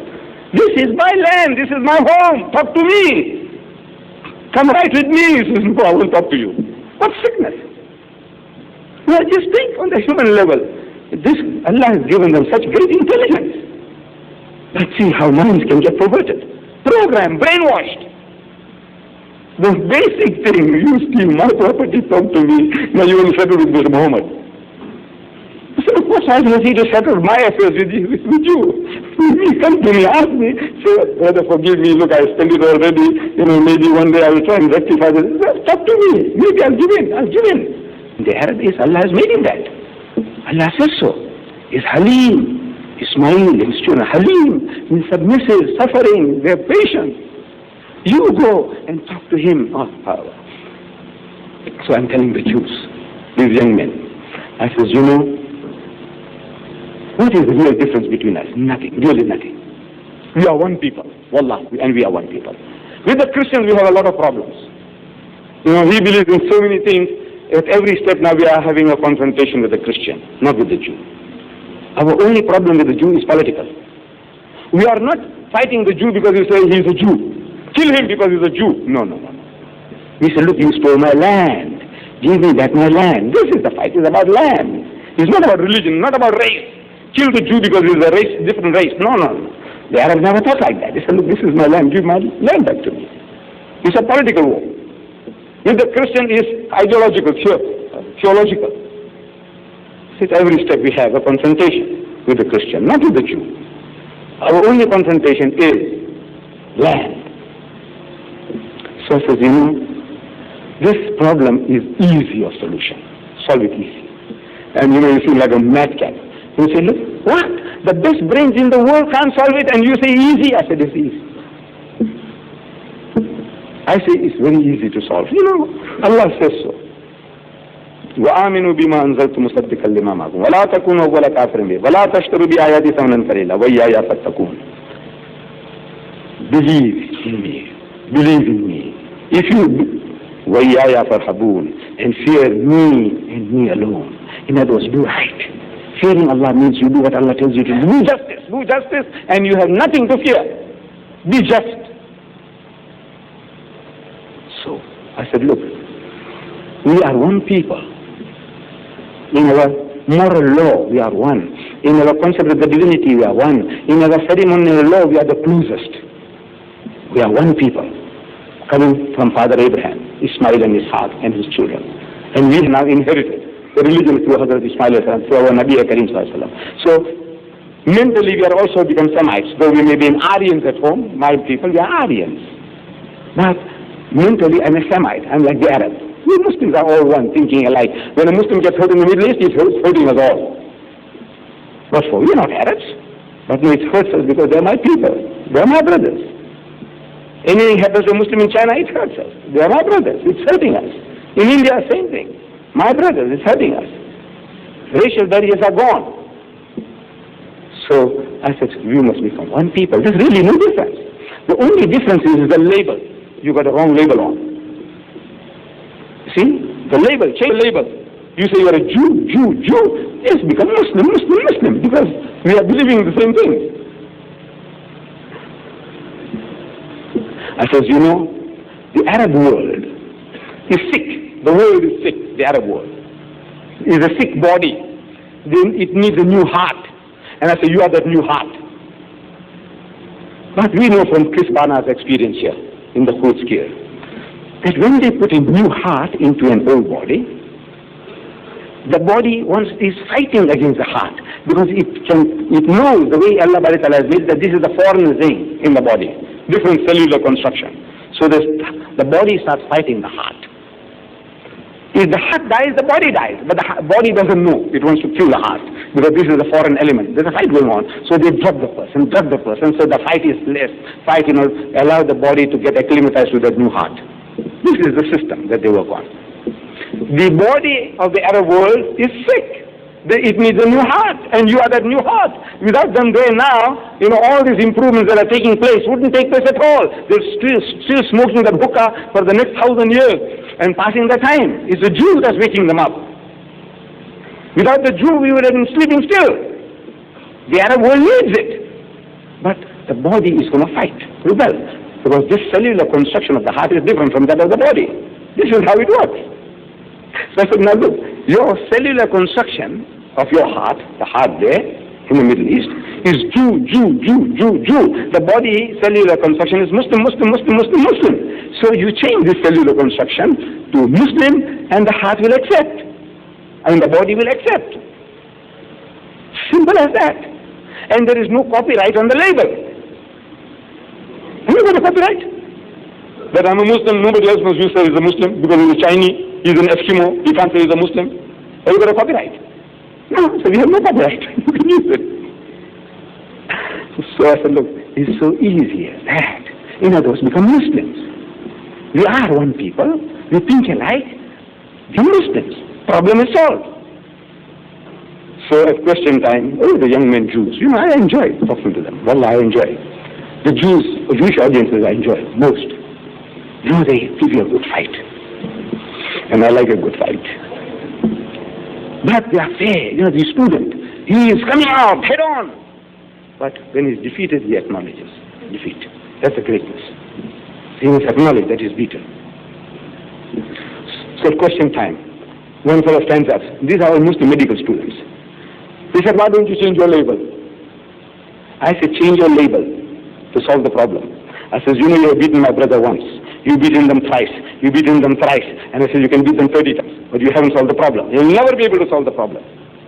Because at the moment is a problem of technology. Technologically, you are superior to my brethren. Physically, the Arab soldier is a better specimen of manhood than the average Jew. He's a better man, physically. But he's getting beaten. Because technologically, that guy has got better education. You see, the average Arab soldier may be a standard 6 guy. The average Jewish soldier is a matriculant. So he can follow instructions far better, more effectively than the Arab. That's why they're getting beaten. Technologically, the armaments. They can use better armaments. They got better armaments, better supplies. With the others, Russia won't supply us, but America is giving them to the Jews. The most sophisticated weapons of attack and defense.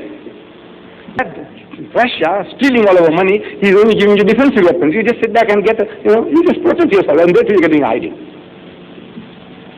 So I said, look, it's a battle of technology. And technology is not a closed shop. A time will come when the Arab also will catch up with you. And a time will come when the American will let you down. When that happens, this is done for you. Before that happens, why don't you come to terms with your brother and your cousins? And the guy will let you down. During that 1967 war, 67, the 73 war, 73 war, the Arabs closed the pipelines. So there was newspaper items in America. If you save fuel, burn Nixon. Burn Nixon. The guy was president. So burn him. Save fuel. Burn that fellow. This American nation. Look. I said, they let the Vietnamese down. They lost 50,000 men Americans that died in Vietnam. But eventually they threw in the towel. Look, the same fellow now, what he did now. In Beirut. He was there with his navy there, and he's shooting 35 miles away, hitting at those people in the mountains, the Muslims. This American fellow, big bully, shooting from 35 miles, his cannons. Nobody can come anywhere near to shoot at his boat. 35 miles away he's shooting. And he's barricaded himself, militarized himself. One Muslim did the job, one man. That one man did the job. He changed the whole American Navy, one man. Whole of the British force, whole of the French force, whole of the Italian force. One man did the job. Do you know that? Not the whole 100 million Arabs. One man did it. In a truck with dynamite, he went and smashed into the Americans. 260 he killed one hit. And the Americans couldn't stomach that. They can hit you, yes, but they can't get hurt. They mustn't get hurt. So the Americans started crying, "Oh, son, bring them back, bring them back." So the Americans went, the Navy went, His Marines went, the French went, the British went, the Italian went. Who did it? One man did it. That spirit is required. If you are prepared to pay for what you want, there is nothing on earth you can't get. This is the law of Allah. You give what you are supposed to pay for what you want, and you can get it. One man can change the whole. This atom bomb is nothing. What is atom bomb in the mind of man? Where is the atom bomb? Where is the atomic plant? Well, you can destroy it. They are barricading the White House now in Washington. Do you know that? It's this mentality they are barricading against. Look, these guys are too dangerous now. They know now how to hit. So I said, look, let's come to terms. You beat my brothers 3 times. You beat them 30 times, but you haven't solved the problem. They can afford to keep on coming back 100 times. But if you lose once, I say it's done for you. Only once. You have to lose only once. And you are wiped out for good. Why wait for that? Why don't you come to terms? Change your label. Change your label. So this questioner says, why don't you change your label? This is very young. I like that. You see, he's coming for a fight. So I said, look, I don't mind. I don't mind changing my label. But I said, when I want to change my label, you're going to put hurdles in my way. You will tell me what to do.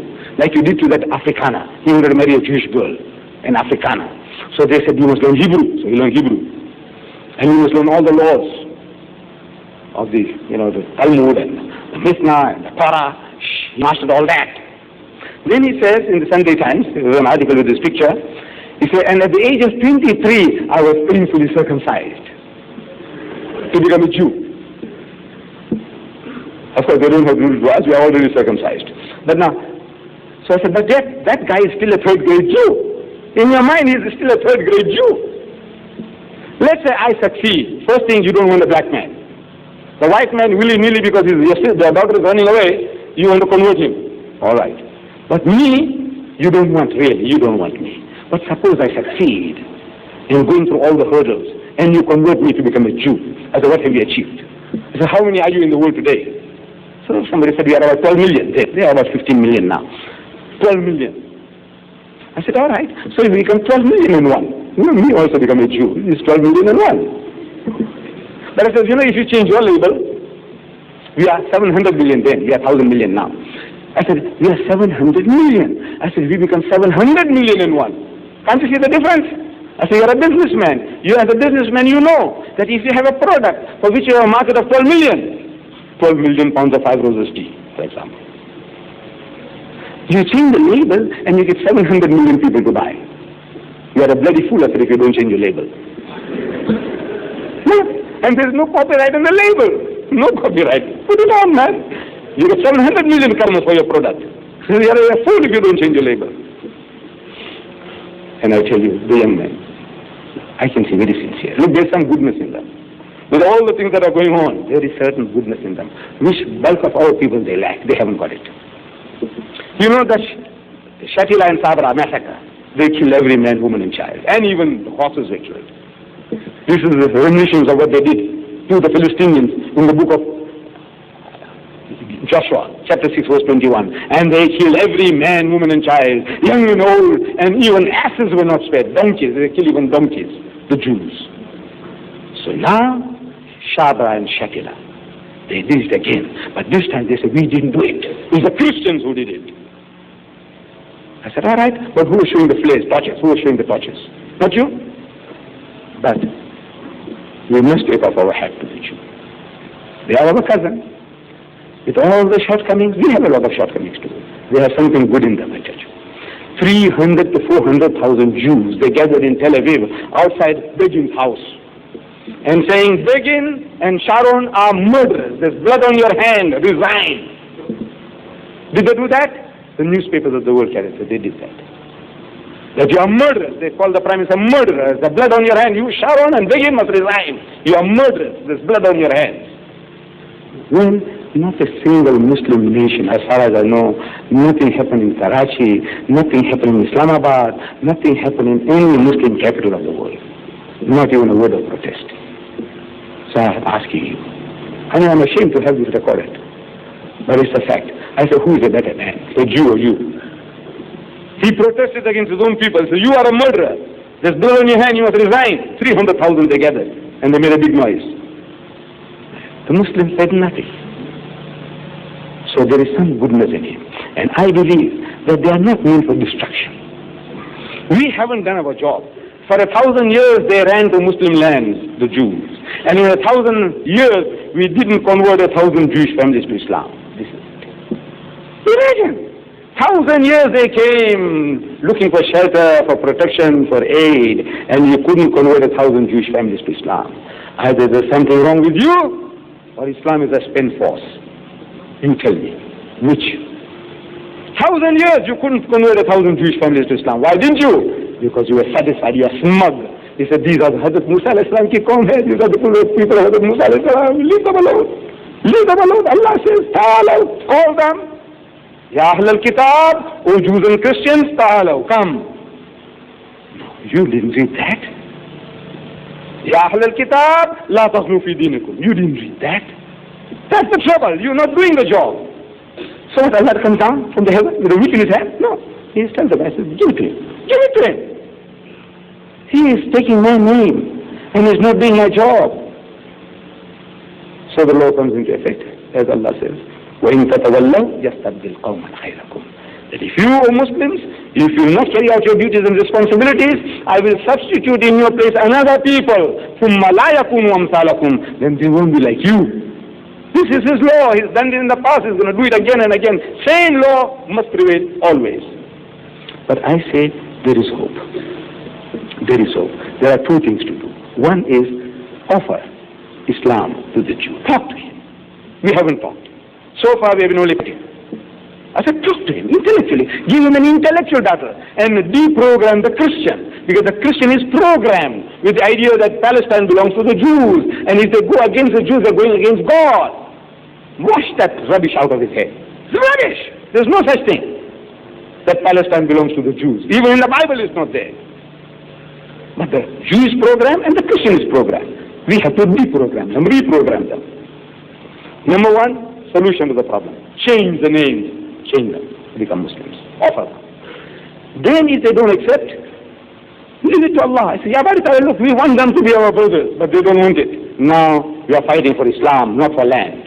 At the moment we're fighting for land. You fight for Allah and His deen, Allah is sure to help you. But now we are fighting for land. So I don't say don't fight, fight. But look, open a second front, intellectual front. You can give battle to them intellectually. And this is Allah's promise. You use a hero wal ad-deen kulli, that it may prevail. He's given you a deen to prevail, master, and overcome every other deen. How? With a gun? No. He says, la ikraha fi ad-deen. There is no compulsion in religion. So even if you had the laser gun, disqualified. You have no right to use it to force people to accept Islam. Then how? With the intellect, you can do the job against the Jews, against the Christians, against the communists, against every ism. Islam is destined to master them all. Try.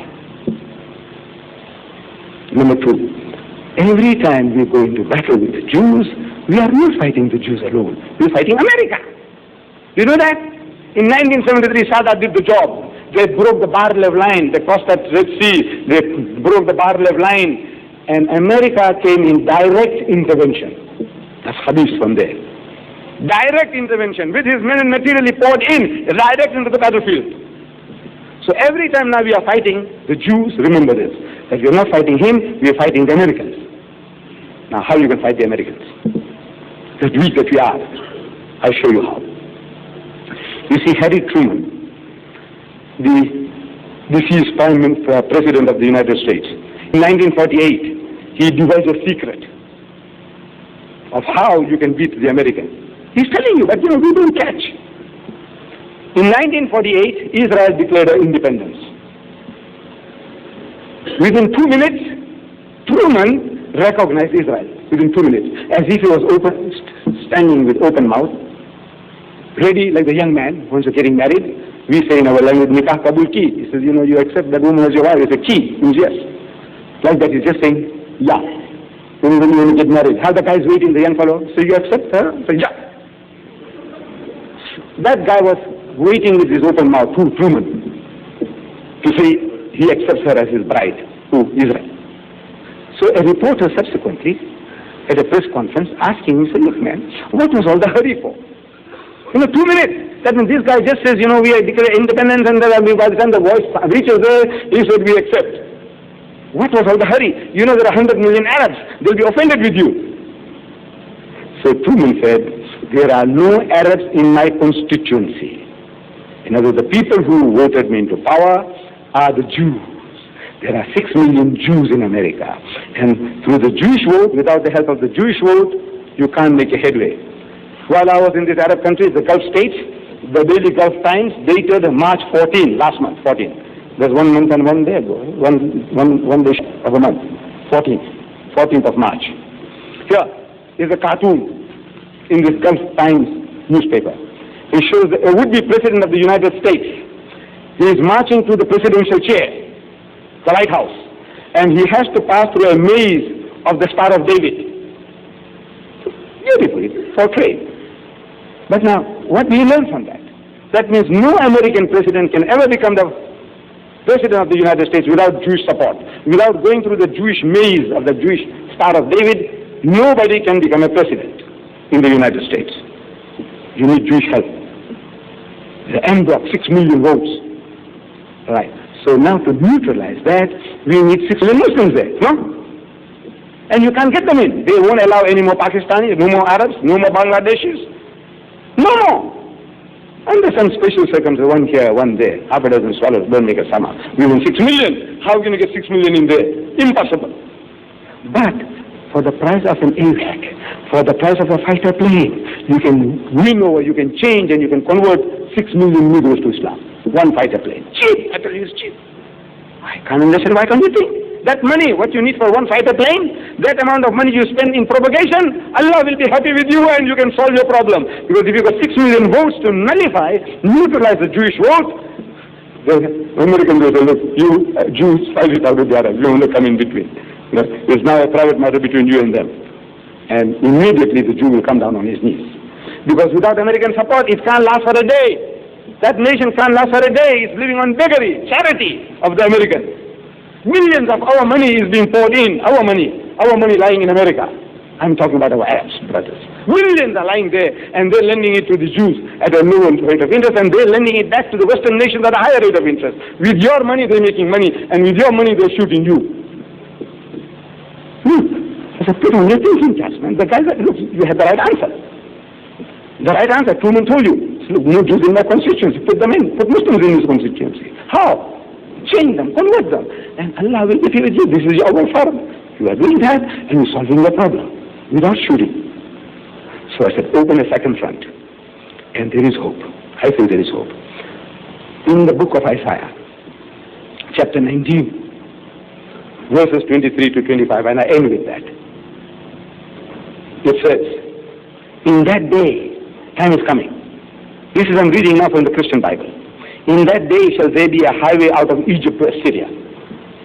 There will be a highway out of Egypt to Assyria. Assyria is, of old, according to what Isaiah, if he had seen it in his vision, Assyria is Lebanon, Syria, Jordan, all that. Assyria. From Egypt unto Assyria. And the Assyrians shall come into Egypt, and the Egyptians into Assyria. And the Egyptians shall serve with the Assyrians. Serve, thinking militarily together. I opened the Jewish Bible, and there it says worship. Serve means serving God, not militarily in the field. Serve means they will worship together, means there will be one faith. They will be people of one faith. Egyptians in Assyria, and the Egyptians shall serve with the Assyrians. In that day shall Israel be the third with Egypt. The 1/3, they'll be all united, one people. And with Assyria, even in the midst of the land, whom the Lord of hosts shall bless. God Almighty will bless, saying, blessed be Egypt, my people. Blessed.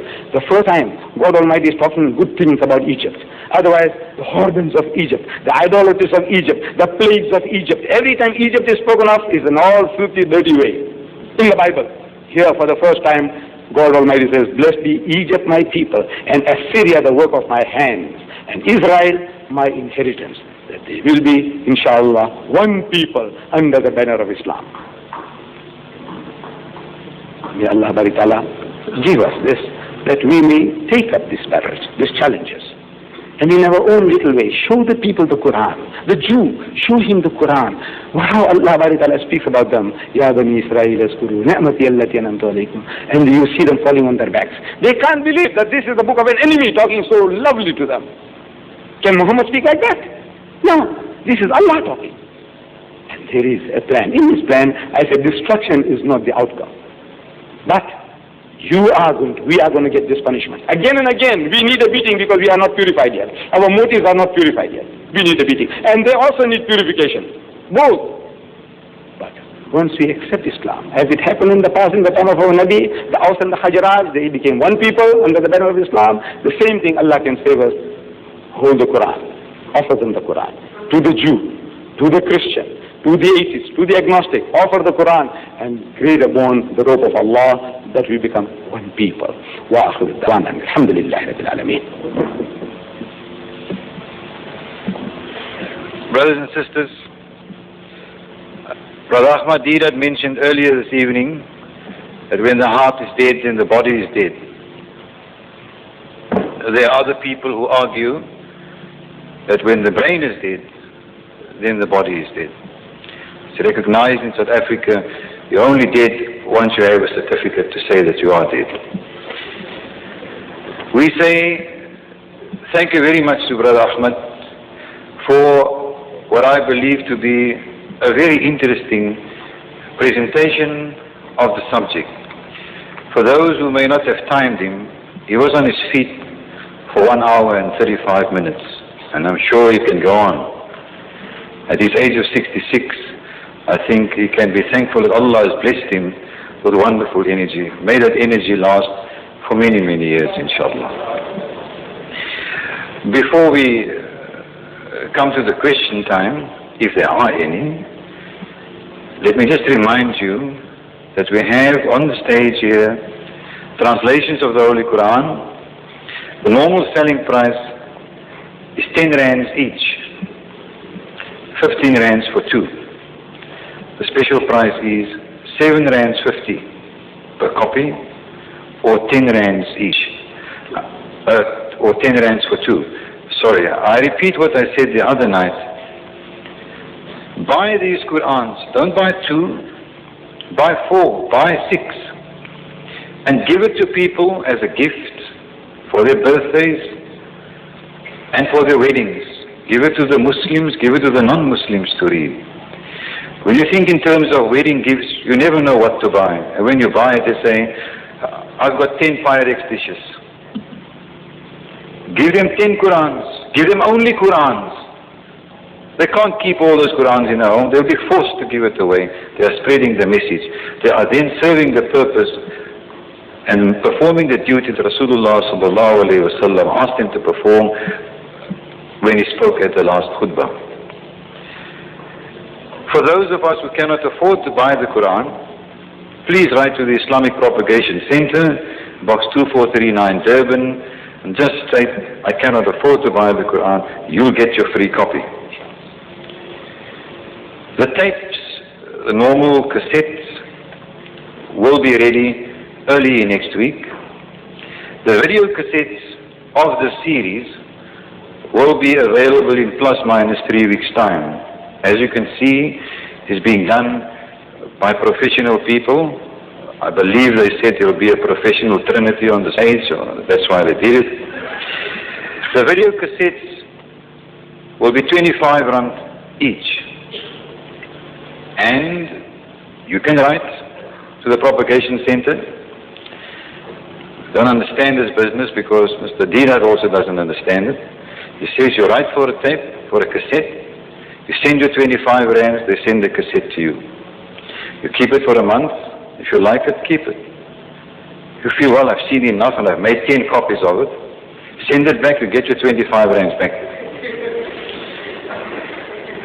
We invite you, please, to come tomorrow evening to the City Hall. The topic promises to be an interesting one. The crucifixion or the crucifixion. Please be early. The City Hall is not that big. Ask the Malay choirs, then I'll go to the Good Hope Center. On Monday evening At the Affluent Civic Center, the topic will be Al-Quran, a visual miracle. A brief answer was given the other evening. What miracles did Muhammad sallallahu alaihi wasallam perform? In the Quran, if we say in the Ahadith, there are tons of examples. Some may question, are the Ahadith valid or are they invalid? We say, well, forgetting the Ahadith.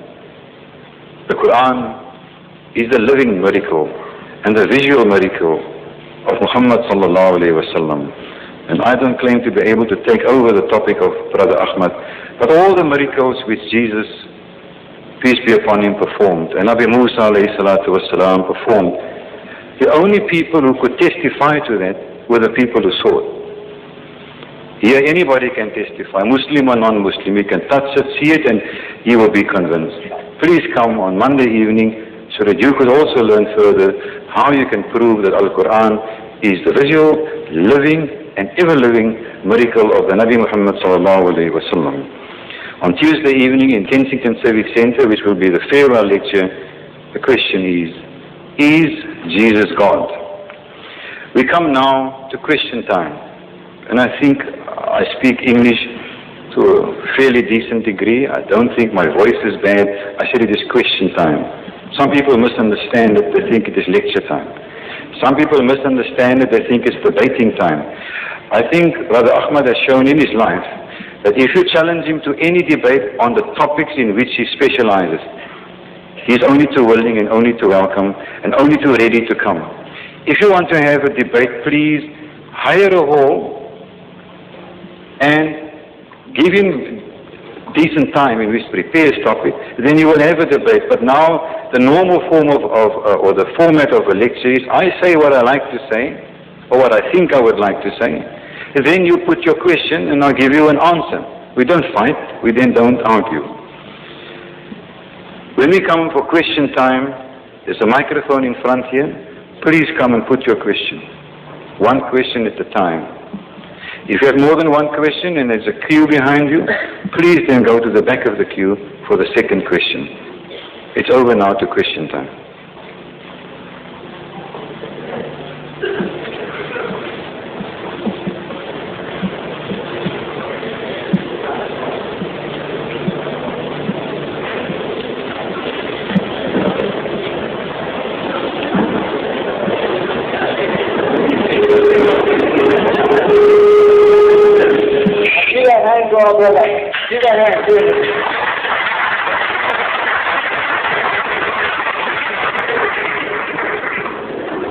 Brothers, before John puts his question, I can tell you that he has come to love Brother Ahmed Deedat so much, he has set up and accepted a private appointment on Sunday morning because we haven't got the time to answer all his questions.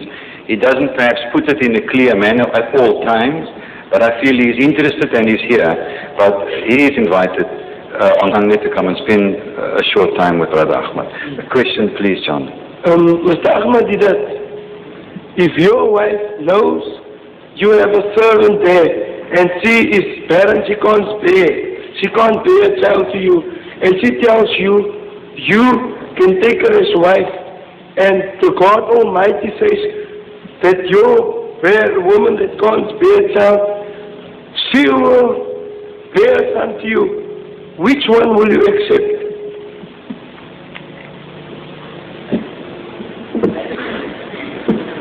I think what young John has in mind is this, that Sarah, the wife of Hazrat Ibrahim alayhi salam, she couldn't bear any children. No children. So, getting old, Hazrat Ibrahim alayhi salam is getting old, Sarah is getting old, everybody's talking about she's barren, she's barren, she's barren. It's a disgraceful thing among the Eastern people not having a child.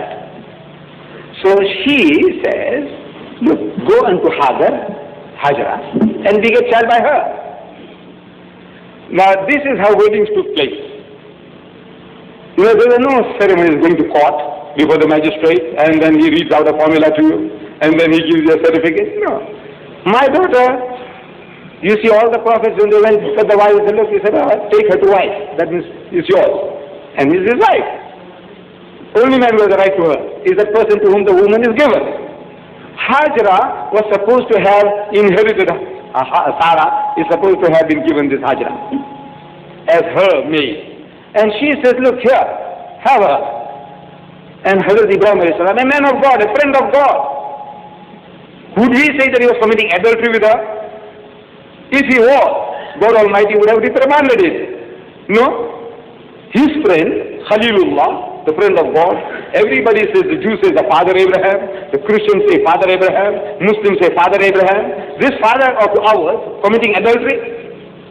Can we ever think like that? Can we ever talk like that? So he goes unto her and she begets a child. Now when she begets a child, for 13 years, there was no question about an offer being made. Look, do you want to do this one or that one? There was no question because the woman is not getting it. Sarah is not getting any children. And for 13 more years she didn't have anything. 13 years. Hazrat Ismail alayhi salam was the only son and seed of Abraham for 13 years. After 13 years, Allah wants to also bless Sarah. And so she also gets a child and his name was Ishaq. So what is the problem? If God Almighty, according to the Bible, He says, and as for Ishmael thy son, and as for Ishmael thy seed, if you believe that this is the word of God, then God is saying, Ishmael your son. If God accepts, who the hell are you? Or any monkey, the text says, no, he's not his son. What right has anybody to come along and deny him that right? If I married a Bushman woman, or a Hottentot woman, and she gave birth to a child, I accept that child as my child. What right have you to say that's not my child? Ask. Have you any right? So on the standard, the Jewish standard, he said, look, you think that Sarah is the legitimate wife and this is the illegitimate wife? I said, look, even then, your progeny, in which Jesus came, is a rottener progeny than that of Ismail on the standard that you are giving. We are not creating the standards. These are not our standards. These are the standards as we are. You judge, and Jesus told you, he says, judge not, that ye be not judged. For with what judgment ye judge, ye shall be judged. And with what measure ye meet, ye shall be measured unto you. So you hypocrite, so why seest thou the beam in thy brother's eye, and seest not the mote in thy own eye? So first remove the mote from thy own eye, before one thing to remove from your brother's eye. You must heed that warning. Heed that warning, that before you point a finger, think twice. This man, the Jew, didn't think twice, so he got into a mess. We must think twice before we open our mouth. What you say, how you judge other people. Just before John, would it be fair if I say that if there's nobody else with a question, we give you another question, opportunity for another question? Is that fair? Is there another person to put a question? Please come to the front.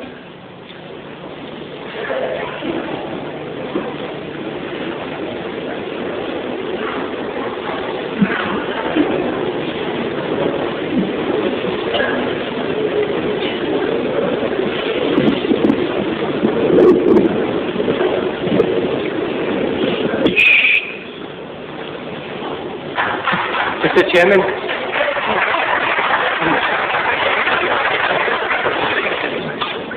yes, sorry, I've just been asked on my way up if you could later give an explanation where the Kensington Civic Centre is. Yes, am I correct in saying it's in 12th Avenue, right down? Who can help me? Kensington Civic Centre, right down 12th Avenue, opposite the police station. 13th Avenue, opposite the police station at the bottom. So they say 13th Avenue is a one-way. You have to go down 14th Avenue, and then you'll have to turn left to get to the police station. Don't go into the wrong one. They may keep you there. Yeah, I don't ask for myself. Oh, I see. Thank you. Your question into the microphone, please. Well, I was chatting with Mr. Deedat yesterday evening after the meeting, and I regretted that the emphasis on question time does exclude any corrections. Now, I think if we have a meaningful question time, then we should also stick to certain corrections, if there are any, of course. Yeah. I was quite amazed about the statement that Mr. Deedat made in speaking about the adulteress that was caught when he said the Bible doesn't state what Jesus wrote into the sand, but I can tell you. And then he gave us the combinations of name, Mary and Joseph, David and Bathsheba. Now, I can't remember to have that read at any place in the Quran. And I can only conclude from that it must have been made up in his own imagination.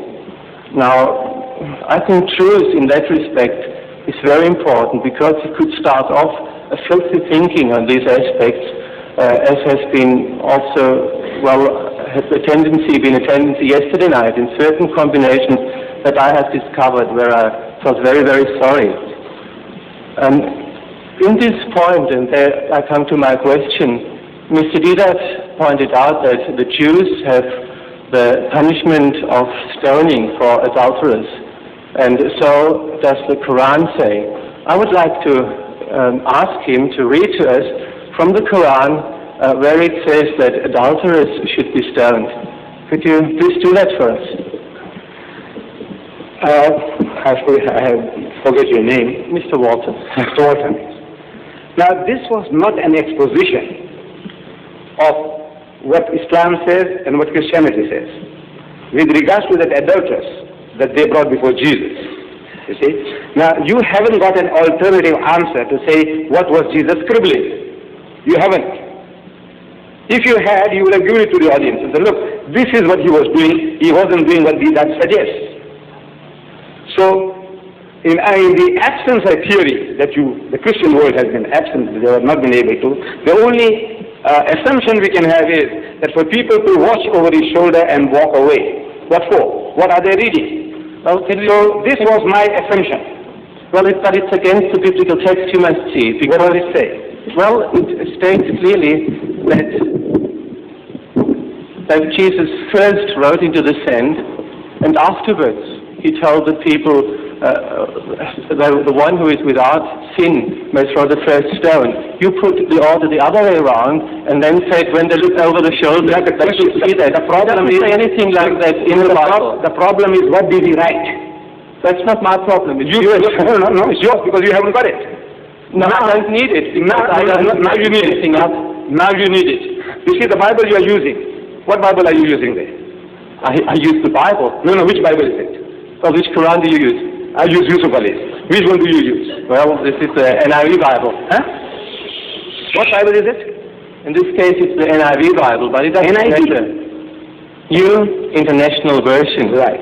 I could use the Greek New Testament as well. Now I can tell you that in the RSV, this incident about the adultery is thrown out as a fabrication. No, sorry, it's at the bottom. As a margin remark. But could you please answer to my question? Could you please read from the Quran? No. That is not my job. I spoke. The subject was. If you remember, the subject was Arabs and Israel. I spoke for 1.5 hours, and you haven't got a single question on the subject. I have. Well, please come to that first before we entertain you with other things. Mr. Deedat, if I put a question to anything you say tonight, then this is according to the subject. Otherwise, you have wandered away from the subject. The subject is Arabs and Israel, conflict or conciliation. On that theme, I spoke for 1.5 hours. No. Otherwise, you couldn't have made that statement. Please, could you please answer my question? Where does it say the Quran? There is no such verse. There is no such verse in the Quran. Well, that's what I wanted to know. But yes, I believe that truth is important. Now, if you make a statement... Did I say it's in the Quran? Yes, you said. You can listen to it. Did I say that stoning is in the Quran? Yes, you said. I think, you see, people come along with preconceived ideas. You see, you hear what you brought from the outside. The tapes are available. You buy this one tape and you go listen to it at home and see if I said that the Quran says that the adulterer, I said in the book of Leviticus, it says that the adulterer and the adulteress must be stoned to death. Leviticus, and Leviticus is not the Quran. Okay, we can listen to the tape and then we'll meet again. Thank you. Right. You have no question on the subject itself. Anybody else with a question on the topic? As I said at the previous night, that the pamphlets were out for some time. Like for Saturday nights tomorrow, If you have any questions you want to prepare beforehand, then you prepare it on the subject because the lecturer will prepare for that topic. Brothers and sisters, please don't forget our request of coming to the other lectures, and please come and purchase the translations of the Quran. Assalamu alaikum wa rahmatullahi wa barakatuh. Good night, ladies and gentlemen.